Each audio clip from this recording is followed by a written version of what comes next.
sure, for sure. Good morning. Good morning.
All right, good morning, everybody. We'll call this meeting to order.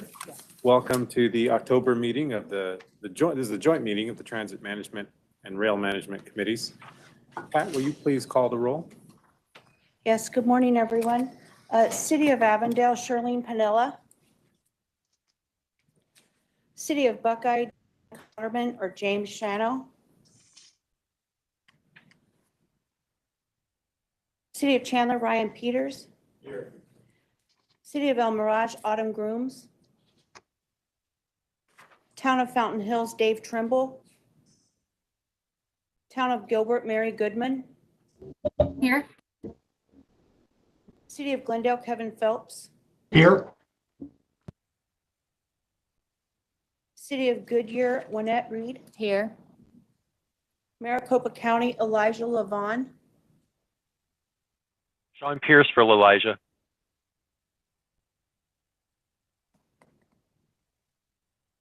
Thank you. City of Mesa, Chris Brady. Here. City of Peoria, Eric Strunk. Here. City of Phoenix, Mario Paniagua. Here. Town of Queen Creek, Bruce Gardner. Here. City of Scottsdale, Mark Melanchenko. Here. City of Surprise, Tracy Montgomery. Here. City of Tempe, Andrew Ching. Present. Chair, we're ready to proceed. Thank you very much. So for those who are virtual, make sure to please mute your computer microphone or phone unless you are speaking. And if you'd like to ask a question or make a comment during the meeting, you can type your comment in the box or just speak up and get my attention and we'll call on you. So at this time, we will go to item 1, which is public comment. The public will be provided with an opportunity to address the committees on non-agenda items and all action agenda items. Up to 3 minutes will be provided per speaker, and a total of 15 minutes for all speakers will be provided. Do we have any cards to speak? Yes, Mr. Crowley.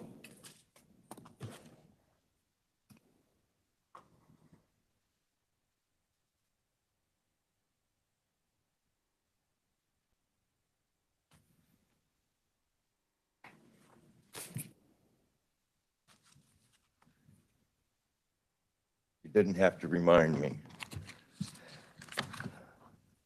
Being that this is a joint meeting, I find it fascinating that it's the management committee, and how many of you are the managers? Oh, that's on the other side of the coin over at MAG. And knowing that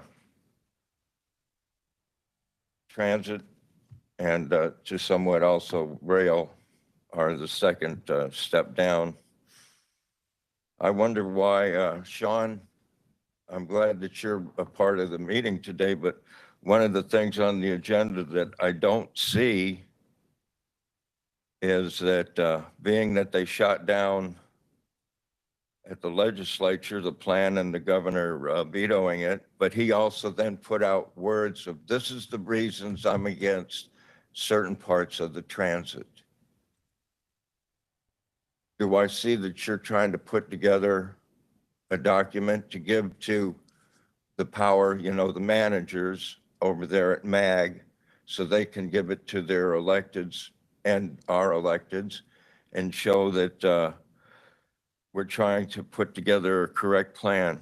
When I look at the one that they did submit, and it says in it that MAG is the one that's going to decide on the location of park and ride lots and such, are they also going to be financing it with our monies, or is that another part of the equation? I have a problem that your logo has Valley Metro Rail, Valley Metro, and then it has, as this meeting is transit management, rail management. Well, why doesn't your logo reflect that? Or is it because of the way that it's done and abused? I'll be more extensive on this one in your just the transit meeting. You're going to be doing transit changes, route changes and that. And there's in fact one in there that says new route. But I've got my little tattered document here with from 06 that says that, and when I dealt with the executive, her people said that, hey, there were only 2 super grid routes taken out. I don't see Litchfield Road in there. And it says in this document for 2003, Litchfield Road, Lower Buckeye, Goodyear Airport to 128th Avenue and ARH Johnson Boulevard. Now, I know that you haven't filled in parts of it, such as Bell Road is supposed to, Mr. from Crowley, your time is up. 2014 to have gone to the 303. But the document, it don't lie. Why aren't you doing your job? Thank you, Mr. Crowley. So we'll move on now to item 2, which is the Chief Executive Officer's Report. And Jessica Mefford-Miller will be giving us an update. Thank you, Chair Paniagua. Good morning, managers and city staff. Thank you for joining us, those of you in the room and those who are able to join us virtually. Good morning. I have a few items I'd like to provide you updates on. Next slide, please. As you know, we are continuing to work through our workforce shortage here at Valley Metro. We're working with our own human resources team, our management team, and all of our contractors to ensure that we were able to fulfill the service requirements and our commitments to our member cities and most importantly to our customers. We hosted a series of job fairs in the month of July and also again this month. We had a job fair last week in Mesa on October 5th, and we had about 40 candidates who joined us and are moving through our pre-employment pipeline at this time. Today, we're working with the City of Glendale to host a job fair there. And the job fair includes not only Valley Metro direct employee roles, but we're also working with our contractors to try and recruit team members. Some of the roles we're most focused on include, of course, operators, which is our most important role at Valley Metro. We're also seeking skilled labor, particularly on the traction power and electrician side of our light rail maintenance of way support. Also, we're looking for cleaners and security guards. We'll continue to provide you updates on our workforce shortage. Our September workforce shortage update is forthcoming. You'll receive that electronically. This is part of that monthly update that we are providing. I do want to give you a snapshot and a reminder of where we were at for the August monthly workforce shortage update. At that month, we missed about 6% of our East Valley scheduled bus service trips. We were missing about 4% of our West Valley service trips. We did field all of our scheduled light rail trips during that time, thanks in large part to operators working overtime and management team members who are qualified and licensed, operating vehicles and revenue service. Last month, our board approved a wage rate increase for Allied Universal Security, as well as DMS, our cleaning contractor. We're working with DMS to create a remediation plan for their staff shortage. We're seeing a little bit of movement, but we've got a long way to go. I'm pleased to report that Allied Universal has increased the number of employees in their pipeline just in the last 3 weeks significantly. I look forward to providing a fuller update to the board later this month when we know how many of those potential candidates are actually able to join us full-time on our contract. Today, we're going to be talking about wage rates for our operators. We have been working very closely with member cities and deliberately are creating a cohesive approach for operator wage rates across each of our main operations and maintenance contracts, including West Valley Bus, East Valley Bus, and light rail and streetcar operations. Paratransit was already handled last month through part of a contract extension to Transdev, and we're currently in a procurement process for our next paratransit operations and maintenance contract. So that's why you're not seeing that today. Next slide, please. You received an email from Ms. Dillon, I think last week, about the upcoming American Public Transit Association Mid-Year Safety and Risk Management Seminar. Valley Metro is honored to be host of this important seminar. It's of particular interest not just to transit agency staff, but may also be of interest to city staff.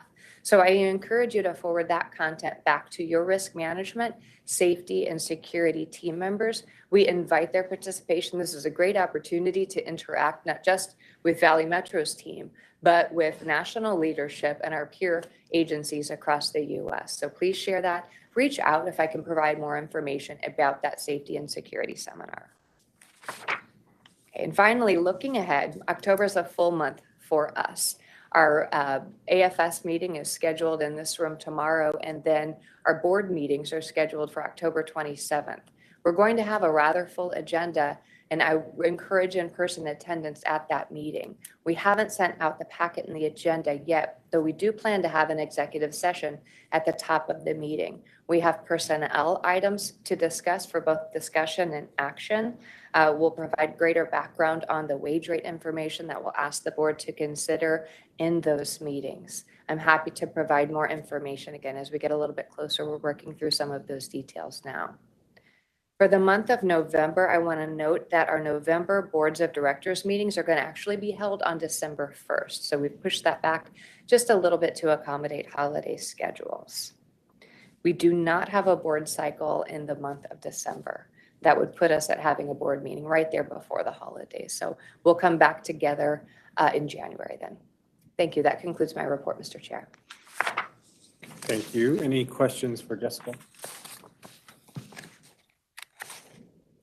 Hearing none, we'll move to item 3, which is the consent agenda presented to you for action today.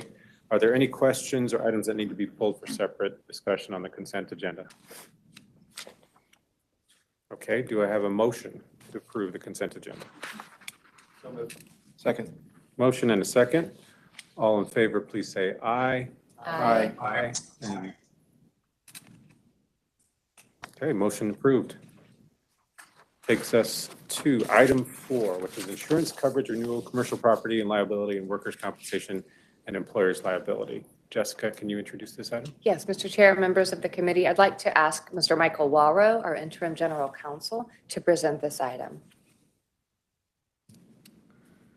So thank you, Chair and members of the committee. So we are, because of the schedule change of the meeting to December 1st, where we normally discuss our insurance renewal coverage in November, we are going to be doing that in October instead. So it's not going to change the process, but it is going to change the scheduling a bit. It's going to be a little more compressed schedule than we usually have. So I'm in close contact with our broker, and they feel confident in being able to present the board with solid estimates. We usually go for an action of a not to exceed amount for insurance coverage. They should have that for us by October 25th. And with the meeting happening on the 27th, that gives us a pretty tight timeframe to work with. I've notified your risk managers of what the schedule looks like, and so that they've already received that information. What we're planning to do is get the information and provide the same sort of recommendations that we do annually to your risk managers on the 25th, and then we'll also have those packeted for the board meeting on the 27th. So the hope is that we have the information going both up your chain of command and down, so that anything can be addressed on that Wednesday that needs to be discussed, and then that will go to a vote on the 27th. If you have any questions about the process, I'd be happy to answer those. Okay, do any members of the committee have any questions on this item? Okay, and then my understanding is this is for discussion only today. Okay, then we will move on to item 5, which is presented for information only, travel expenditures and solicitations. Any questions on this one? Item 6 is report on current events and suggested future items. Anything from the committee on this item? Okay, whipping right through it. The next meeting of TMC RMC is scheduled for Wednesday, November 2nd at 11 a.m. We'll adjourn the joint meeting of TMC RMC and then convene the Transit Management Committee meeting. First, we'll go to public comment. Mr. Crowley?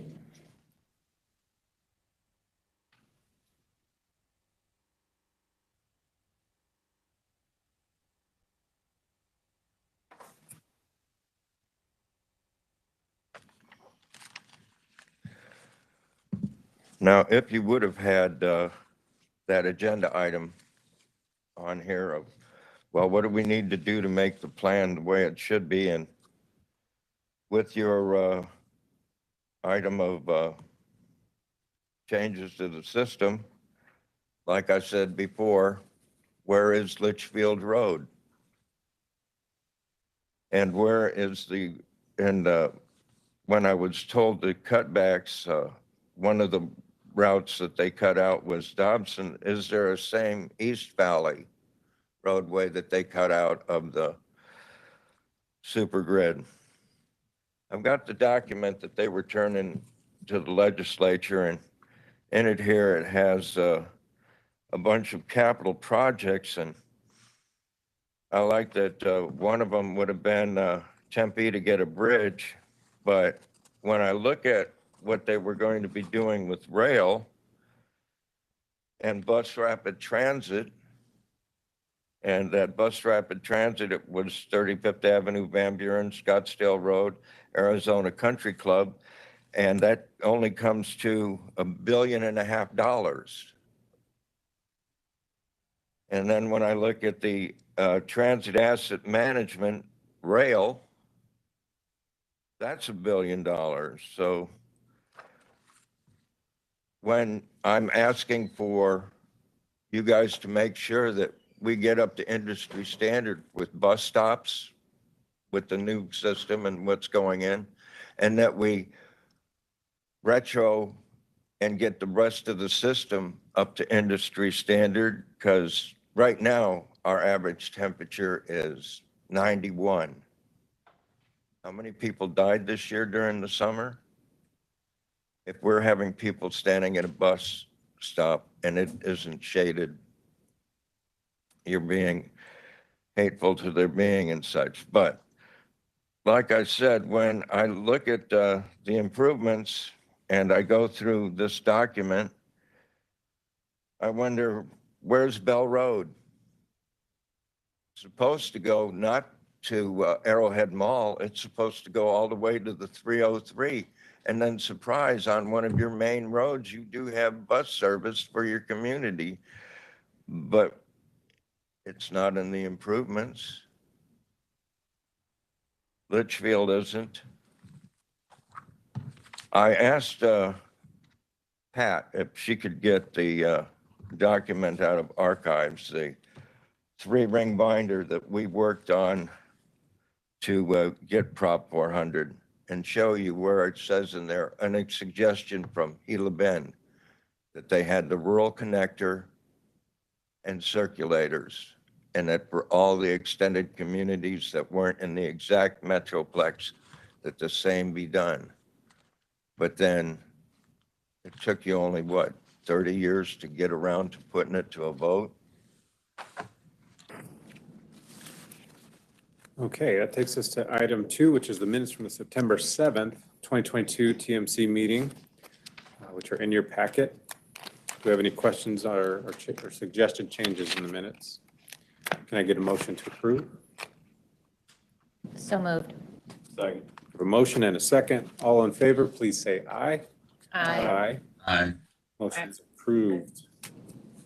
All right, item 3 is the West Valley Fixed Route Bus Service Contract Change Order. Jessica, I'll hand it off to you. Thank you, Mr. Chair. I'd like to provide a report out on this item. I also have Dan Filipino and Mike Taylor here from our operations team to answer questions as necessary. The recommendation we have before the committee this morning is to increase the contract ceiling for the West Valley Bus Operations contract for an amount not to exceed $539,200. As a matter of background, the West Valley Bus Operation contract is currently held by Total Ride.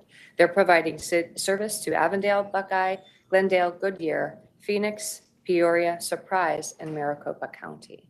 This is a relatively small contract. It's our smallest bus contract. There are currently 51 operators budgeted for this contract. And by the way, operators are the focus of this contract ceiling increase. We currently have a 22% vacancy. So as I mentioned earlier, that means we're missing about 4% of trips right now, but we're really hanging on by a thread and making that 94% of scheduled services requiring all hands on deck, including management team members who are performing in revenue service. The result is relatively unreliable service, and this is especially important in West Valley, where our time between buses or frequency of service tends to be about 30 minutes. We have some times of the day when buses are operating less frequent. So the impact of a missed trip to our customers is rather significant. The paper before you outlines information including relatively comparable industry wage rates from across the United States at the bottom of page 2 in your memo. And in response to a request at RTAG earlier this month, we also included starting wage rates of comparable positions across the valley. That's included on the top of page 3 on your memo. As a matter of reference, the current starting wage rate for bus operators on the Total Ride contract is $18 an hour. We have been working very closely with Total Ride and each of our O&M contractors to implement recruitment and retention strategies to support our scheduled service. Total Ride is offering signing bonuses for CDL and non-CDL employees. They have increased wage rates. They have made incentives, including what we call shift differentials, to entice employees to accept those shifts, which can be less attractive, like split shifts and evening shifts. That's helping move the needle a little bit, but it is not getting us over the line. So after careful consideration, we have taken a look at the market and our ability to perform, and we're recommending that you advance this item to the full board later this month to increase the contract ceiling. So the Total Ride has the authority then to make adjustments to compensation to their operators. By the way, Total Ride is a non-union shop, and so they wouldn't be bargaining through a collective bargaining agreement. They would implement this adjustment on their own. We are endeavoring to create parity in wage rates between operations and maintenance contracts across the valley. It does not serve us, I believe, nor member cities who are directly operating service if we've got competing wage rates and differences in work rules that create competition between our contracts. We certainly have enough competition within the marketplace outside of transit here in the Phoenix region. So we all see similar parallels in the next two papers before you this morning. May I answer any questions, or is there any discussion on this item? Any questions from members of the committee? Jessica, I do have a question related to the changes in the wages themselves, which you're saying those are going to be in the contractor's hands. That's something that they're going to decide what those changes will be based on the change order total. Correct? Correct. I can tell you we have had specific discussion with each of the contractors, and again, are pushing toward that common wage rate. Where we fall short, particularly on the next two items, the East Valley and the ACI rail contract, where there's a collective bargaining agreement in place, the contractor would be negotiating with their union. We did take a proposed wage rate schedule to calculate the amount, that $593,000 or $539,000 that you see here as a ceiling. So within that ceiling, there's a little bit of room to maneuver, but we do hope the contractors will again adhere to that common wage rate. The discussions and the collaboration have been very favorable, though we're taking care not to intercede between contractor and CBA. So one question I guess for you is the way the recommendation is worded is just to address wage rate challenges. Would you have any concerns if the committee, if the board were to limit the changes to wages and not to other forms of compensation? I have no concerns about that at all. And we've already had these discussions with the contractors. And in fact, this contract ceiling would include language in the change orders defining how those funds would be spent. Then contractors would then also have the obligation to share the new wage rates and to verify that by providing their monthly payroll information. And that's how we're actually able to audit that. So I have no pause about the board including specific language to devote this funding directly to wage rates and only wage rates. Okay. So that actually would be a recommendation that I have, if any member of the committee would be inclined to make a motion to limit these changes to wages only. I'm not sure if there's any other thoughts from any members of the committee. Recommending, correct? So the item as stated talks about addressing wage rate challenges. Is there a specific language change that you're recommending? Yeah, just so that, I guess this is more of an issue on the East Valley contract where there is probably a union negotiation involved. And if there's interest there in addressing things like healthcare costs or other changes that might not be as effective at enticing new hires to these positions, which is really what we're trying to do here. That's the purpose of what we're doing. And so that's why I was honed in on wanting to limit to wages.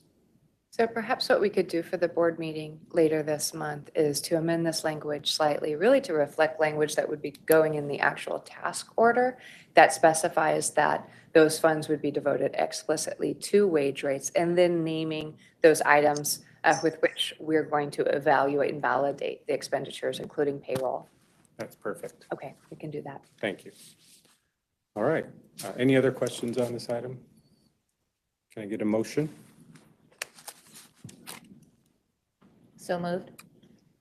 Motion for approval and a second. Who provided the second, please? Eric from Peoria. Thank you. All right, all in favor, please say aye. Aye. Aye. Any opposed? Thank you. Motion passes unanimously. Item 4, East Valley Fixed Route Bus Service Contract Change Order for wage rates. Teshka. I'll take this item again. You know, I was remiss in my CEO comments at the top of the meeting and not giving an additional update on the East Valley contract. I'll provide that here, though. It's a little bit different than the wage rate item.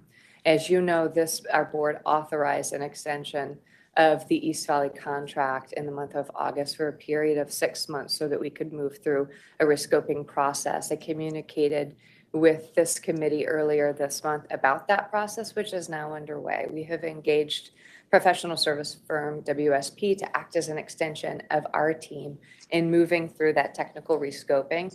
That work is now underway. I'm pleased with our progress already at this early stage. And in fact, we have a meeting tomorrow between Valley Metro, the WSP project team, and member city staff. I look forward to the engagement and the input of that staff. And I've had a number of conversations with our team, our contractor, and also peer cities in recent weeks about potential contract language that I think is going to allow us to more effectively perform and manage this service moving forward. So just a quick update on that. For the present item, the item before you is again a contract ceiling increase in the amount of $2,910,900, explicitly focused on wage rates. And Chair Paniagua, we could carry the language forward that you proposed in the board memo for later this month. This is for the period December 1, 2022 through June 30th, 2023. That's the period of performance for which this budget item is addressed. If we chose to implement or through the contractor, if they needed to implement those wage rates at a later start date, then the amount just decreases and we will ensure that that annualized amount is adequately reflected in the actual expenditures of the contractor. So the East Valley Bus Operations and Maintenance Contract is our largest operations and maintenance contract on the bus side of our team.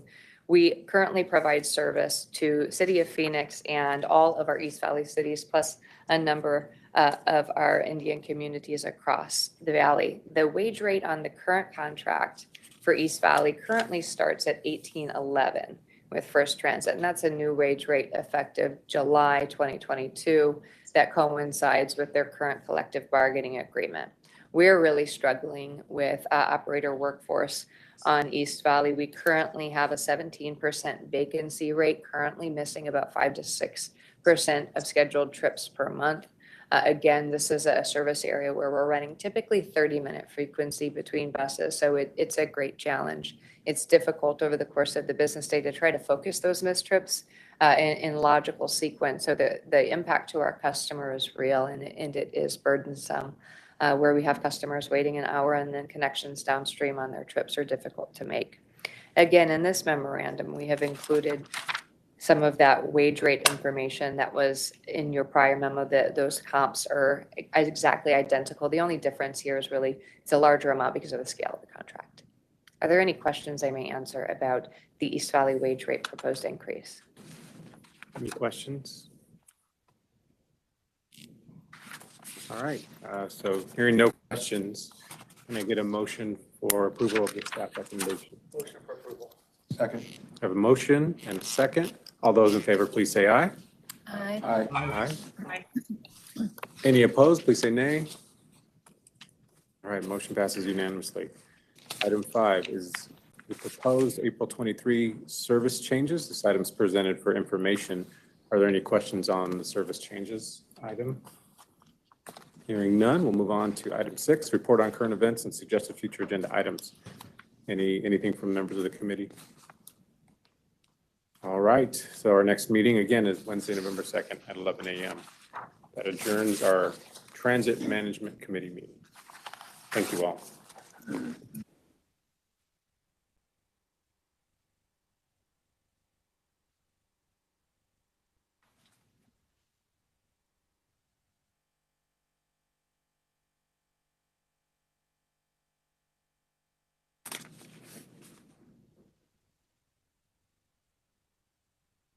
Ms. Reed, thank you for joining us.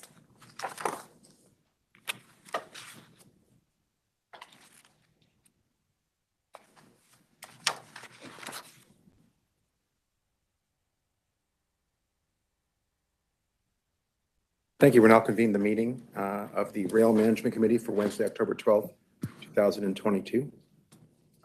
First item, public comment. Do we have any public comment? Yes, Mr. Crowley?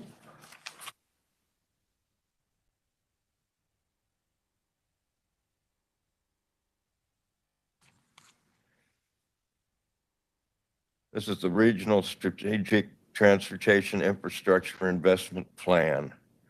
High-capacity transit projects. Light rail and streetcar. Light rail transit corridor, capital / I-10 Phase 2. Is there any reason why you still haven't fixed that? Now, the reason that two systems were put together, because at first they were bifurcated, was that the CEO would be able to make sure that the rail and transit meshed, were intermodal, and got along. That I-10 project has 5 routes that don't have any connectivity. You spent $30 million for these people to design it. I understand that 60,000 of it, or 600,000 of that, was also to work with the buses. But when you do it that way, this is what gets planned. And then there's also the light rail transit West Phoenix. And the first one was for $809 million. The second one is $270 million. And with the streetcar expansions, I find it fascinating, though, that when it goes under code identification, it's got MAG, Phoenix, and on bus rapid transit, all 3 of those are MAG projects. Now, does that mean MAG is going to be paying for them, or is it coming out of transit's money? I need you guys to start planning with the grid. Mesa, 60% of your city has no transit. Is the grid not actuated and functioning there? With this new coming up, I need you to make sure that we're doing according to traffic patterns, that we are always expanding and going out into the system and getting as many people on the alternative modes rather than single occupant vehicles. But then when I see in the first part of this where it doesn't have capital projects for transit saying this is what we're going to be doing to make sure that the buses are a major and integral part of our system, I then see that, like I said, with these 3 MAG projects, it's $1.5 billion. If your bus, did they talk to you about this, or did you talk to them? We need to get this done right. You need to come up with a plan that the governor and the legislature will accept and get that funding to where it'll go to the ballot. Thank you. Moving on to item 2 on the agenda, minutes. Minutes from the September 7th, 2022 RMC meeting are presented for approval. Are there any questions about the minutes from the committee? Hearing none, is there a motion to approve? Move approval. Second. Motion and second. All in favor of the motion, say aye. Aye. Aye. Any opposed? Minutes passed unanimously. Next item 3, Rail Transportation Services Contract Change Order, Wage Rates. Jessica Mefford-Miller now will introduce the item. Good morning. Thank you, Chair Ching. This is our 3rd and final wage rate memo before you this morning, committee members. This is for our ACI light rail and streetcar operations contract. This contract references just the operators of light rail and streetcar. With rail, unlike bus, we self-perform all of our maintenance functions within the Valley Metro organization. This is a contract ceiling increase request totaling $1,383,300, again for the period December 1, 2022, this through June 30th, 2025, and the corresponding mid-year budget adjustment has already been included in IGAs with member cities. June 30th, 2025, by the way, is the expiration of the ACI current operations contract.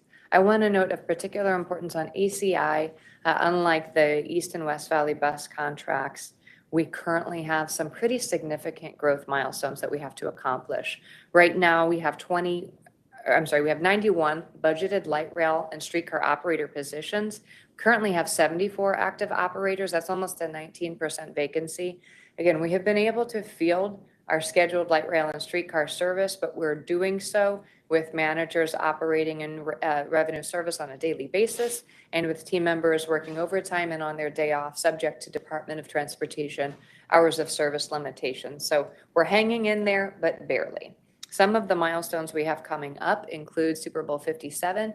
We're honored to host that event, and it's going to require additional light rail service.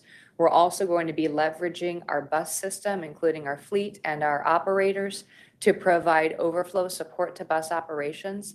Our target for operators by the end of this calendar year, December of 2022, is to grow to 100. So that's an additional 26 operators that we'll need in place.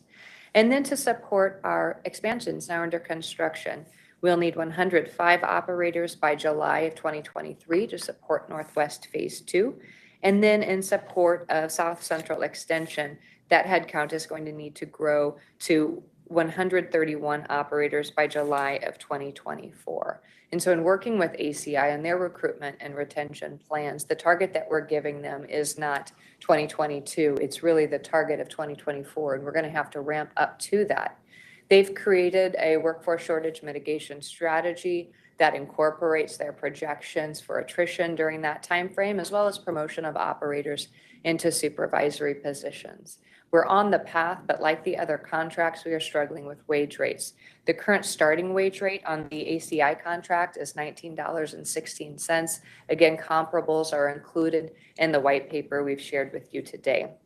So requesting the committee advance this to our board for consideration later this month, and for the entire period of performance of ACI through June 30th, 2025, we anticipate the amount would not exceed $1,383,300. Are there any questions about the ACI wage rate increase proposed paper? Questions? Thank you. Hearing none, thank you for your presentation. At this time, I would request a motion to approve the recommendation of the change order. Move approval. Second. The motion is second. All in favor? Aye. Any opposed?